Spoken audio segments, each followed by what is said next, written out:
Hi friends, welcome to our channel SBM Coaching Center. Friends, आमे पूर्व video रे आमे तुम दशम श्रेणी रो बंदे उत्कर्षणी कविताटी आमे आलोचना करथिले। तो आजिर एही वीडियो देखिबा आमे एही जो बंदे उत्कर्षणी रो प्रश्न उत्तर आलोचना करिबा। तो फ्रेंड्स चलंतु देरी न कर वीडियो को स्टार्ट करिबा। हाँ वीडियो स्टार्ट करबा आगरु मु आपण मानु कहि रखुची जदि आपण माने आम चैनल ने नुआ देखुचंती ताहले एबे ही आम चैनल को सब्सक्राइब करी बेल आइकन टी दबे ऑल नोटिफिकेशन को क्लिक कर दियंतु जेतेबेले मु कोनोसी वीडियो अपलोड करबी ताहले सर्वप्रथमे आपण माने ही एहर नोटिफिकेशन पाई परिबे। तो संग माने एही चैनल रे आपण मानक नवम दशम समस्त श्रेणी रो प्रश्न उत्तर सहित पाठ गुडी को मध्ये पढिबा। तो सेति पई सबले आम चैनल सहित जडित होई रहंतु। तो चलंतु प्रश्न वाली को जिबा। एक नंबर प्रश्न कहला प्रत्येक दुईटी लेखा प्रति शब्द लिखिबा। कार कार ना पयोधी, तटिनी, समीर, भूधर, उटज एवं अरी ए समस्तर आमे कौन करबा दुईटी लेखे प्रति शब्द लिखिबा। पयोधी देखिबा पयोधीर दुईटी लेखे मु तीनोटी लाइन लिखि देइछि। तो आपण माने जे कोनसी दुईटी लिखिबे। पयोधीर अर्थ कोन सागर बारिदी समुद्र। तो आपण माने सागर आउ समुद्र मध्य लिखि दियंतु। तापर देखिबा तटिनी अर्थ कोन नदी एवं सरित। ओके तापर देखिबा समीर अर्थ कोन समीर अर्थ पवन वायु ए लिखि दियंतु। पुणी लिखिबा भूधर अर्थ कोन भूधर माने शैल गिरी पर्वत आपण माने जे कोनसी दुईटी लिखि परिबे। पुणी देखिया उटज अर्थ कोन कुडिया कुटीर। पुणी अरी अर्थ कोन शत्रु बा बैरी। तो 2 नंबर चलन दिबा। 2 नंबर कहिछि निम्नलिखित शब्द गुड़िकर विपरीत बोधक शब्द लेख। कौन कौन विपरीत शब्द कार लिखिबा। शुभ्र घन सुंदर पवित्र पुण्य दर्पित ए समस्त शब्द आम कौन करवा विपरीत शब्द लिखिबा।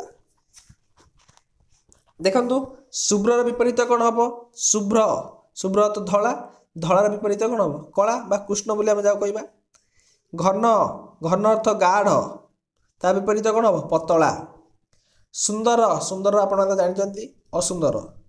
पवित्र अपवित्र। पुण्य पाप दर्पित आउ भीरु। तापर देखिबा 3 नंबर प्रश्न निम्नलिखित शब्द मानक नहीं सार्थक वाक्य रचना कर। कौन को शब्द नेबा विधौत सुशोभित राजित कलकल ज्ञान विज्ञान उटज ए समस्त शब्द को लेकर गोटे वाक्य गठन करबा। विधौत देखिबा महोदधि शंख क्षेत्र पाद विधौत करुछि। तापर शोभित ताल तमाल वृक्षराजी द्वारा चिलिकार कूल सुशोभित होकर अछि। राजित कपिलासर चतुर्पार्श्व बनानी रे राजित अर्थ कौन परिपूर्ण। कलकल झरणार कलकल नाद दूर को शुणा जाउछि।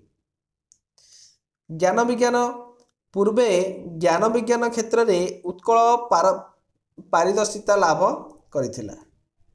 पुणी सामने देखिबा उटज कौन जोगी ऋषि माने वनभूमि रे उटज मध्य बास करथिले। वनभूमि उटज मध्य बास करथिले। ए थिला आपण मानकर सार्थक वाक्य गठन करिया पय कहिथिला। तापरे पुणी कहि 4 नंबर रे कलकल भली आउ 5टी धनात्मक जुग्म शब्द लेख। जमिति कलकल सेमिति छल छल कूल कूल कूल ढल कुळु कुळु सॉरी कुळु नै ढल ढल होला कि ढल। तापरे कई कई खिली खिली एगुडी को जुग्म शब्द लागी अछि ना। छल छल ढल ढल कुळु कुळु कई कई खिली खिली। पुणी देखिबा पठित कविता अवलंबन रे शून्य स्थान पूरण कर। 5 नंबर को कहछि शून्य स्थान पूर्ण कर। आमे जो कविता पढ़ी तार ताकू देखि लिखिबा। पूत डैश विधौत शरीरा पूत पयोधि विधौत शरीरा तापरे ताल डैश सुशोभित तीरा ताल तमाल सुशोभित तीरा तो अर्थ कौन हम तमाल हम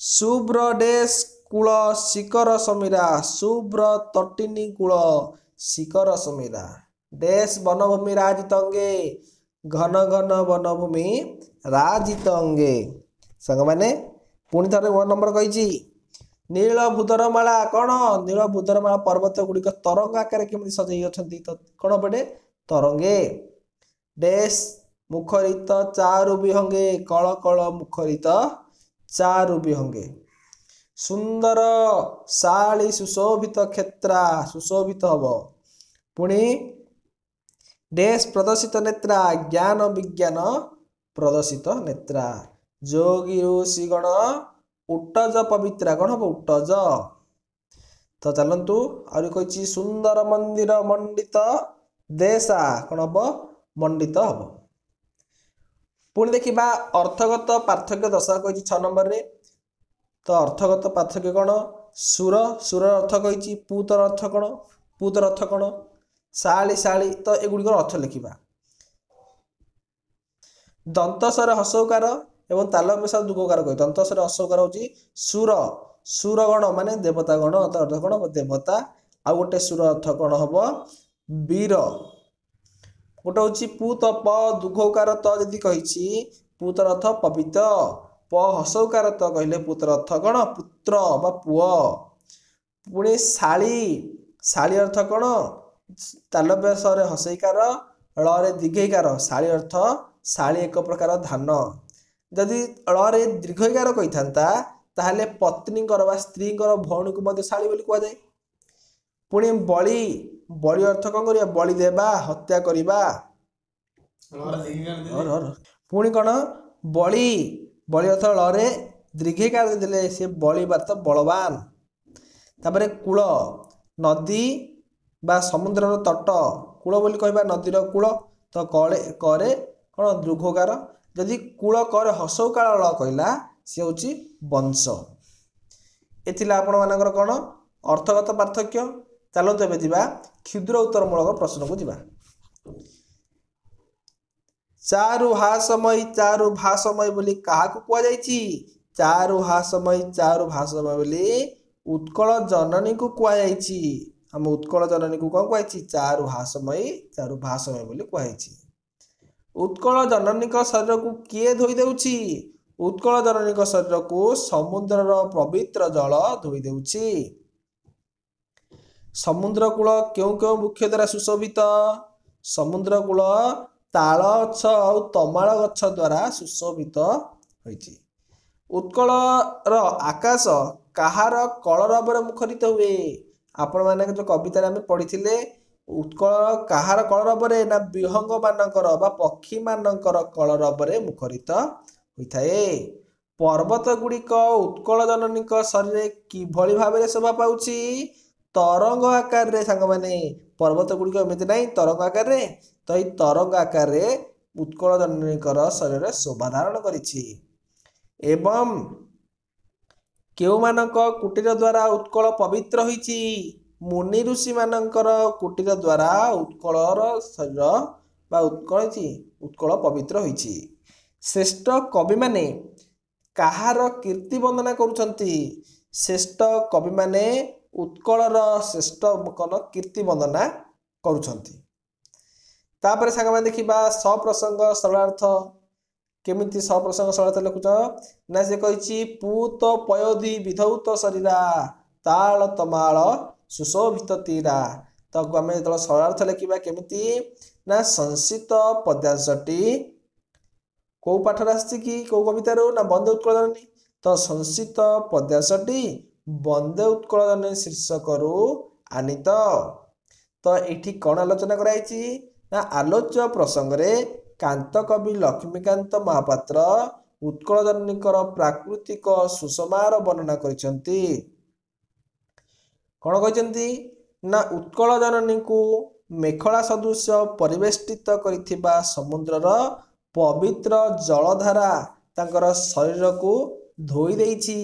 ଏହି ପ୍ରଦେଶର ସମୁଦ୍ର ଓ ନଦୀ କୂଳରେ ତାଳ ତମାଳ ଗଛ ଗୁଡ଼ିକ କିପରି ଅସଂଖ୍ୟ ଭାବରେ ଶ୍ୟାମଳ ବୃକ୍ଷରାଜି ବିଦ୍ୟମାନ ହୋଇ ଏହାର ପ୍ରାକୃତିକ ଶୋଭାକୁ କ'ଣ କହିଛି ପରିବର୍ଦ୍ଧିତ କରୁଛି। ତାପରେ ଦେଖିବା ଘନ ଘନ ବନଭୂମି ରାଜିତ ଅଙ୍ଗେ ନୀଳ ବୁଧର ମାଳା ସାଜେତ ରଙ୍ଗେ। ତ ସେମିତି ଲେଖିବା ସଂସ୍କୃତ ପଦ୍ୟାଂଶଟି ଉତ୍କଳ ଜନନୀ ବନ୍ଦେ ଉତ୍କଳ ଜନନୀ ଶୀର୍ଷକରୁ ଉଦ୍ଧୃତ।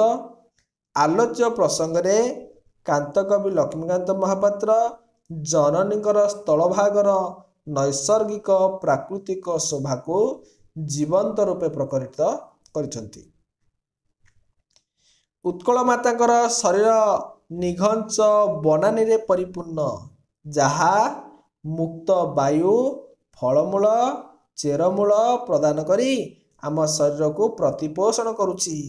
ଏହି ଭୂମିର ପର୍ବତମାଳା ନୀଳ ତରଙ୍ଗ ରୂପେ ପ୍ରତିଭାତ ହୋଇ ଆମର ନୟନକୁ କ'ଣ କରୁଛି ହର୍ଷିତ କରୁଛି। ପ୍ରସଙ୍ଗରେ କବିଙ୍କର ପ୍ରାକୃତିକ ସୁଷମାର ବର୍ଣ୍ଣନା ସିଦ୍ଧ ହସ୍ତତା ପ୍ରତିପାଦନ କରେ।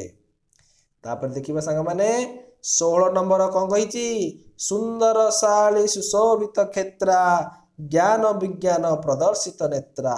ଏଠି କ'ଣ କୁହାଯାଇଛି ନା ସଂସ୍କୃତ ପଦ୍ୟାଂଶଟି ବନ୍ଦେ ଉତ୍କଳ ଜନନୀ ଶୀର୍ଷକ କବିତାରୁ ଆସିଛି। ଆଲୋଚ୍ୟ ପ୍ରସଙ୍ଗରେ ଲକ୍ଷ୍ମୀକାନ୍ତ ମହାପାତ୍ର ଉତ୍କଳ ମାତାର ଶୋଭା ଏବଂ ପ୍ରତିଭାର ଭୂୟସୀ ପ୍ରଶଂସା କରିଛନ୍ତି। କେମିତି ନା ଉତ୍କଳ ଏକ କୃଷି ପ୍ରଧାନ ରାଜ୍ୟ। ଏହାର ଜନସଂଖ୍ୟା ବୃହତ ଅଂଶ କୃଷି କ୍ଷେତ୍ରରେ ନିୟୋଜିତ ହୋଇ ନିଜ ମୁଣ୍ଡ ଝାଳ ତୁଣ୍ଡେ ମାରି ଉତ୍କଳ ଜନନୀକୁ ଶସ୍ୟ ଶ୍ୟାମଳା ବିମଣ୍ଡିତ କରନ୍ତି। ଉତ୍କଳ ମାତାର ବକ୍ଷରେ ଶୋଭିତ ଧାନ କ୍ଷେତ ଅପୂର୍ବ ଶୋଭା ଧାରଣ କରି ବିରାଜମାନ ହୋଇଛି। ଏହାର କୋଳରେ ଜନ୍ମଲାଭ କରି ମନୀଷୀଗଣ ଜ୍ଞାନ ବିଜ୍ଞାନ କ୍ଷେତ୍ରରେ ସମଗ୍ର ବିଶ୍ୱକୁ ପଥ ପ୍ରଦର୍ଶକ କରିଛନ୍ତି। ପଠାଣି ସାମନ୍ତ ଯେମିତି ଜୟଦେବ ପ୍ରାଣକୃଷ୍ଣ ପରିଜା ପ୍ରଭୃତି ସେମିତି ଆମର କ'ଣ ଅଛନ୍ତି ଆମର କବି ସମ୍ରାଟ ଉପେନ୍ଦ୍ର ଭଞ୍ଜ।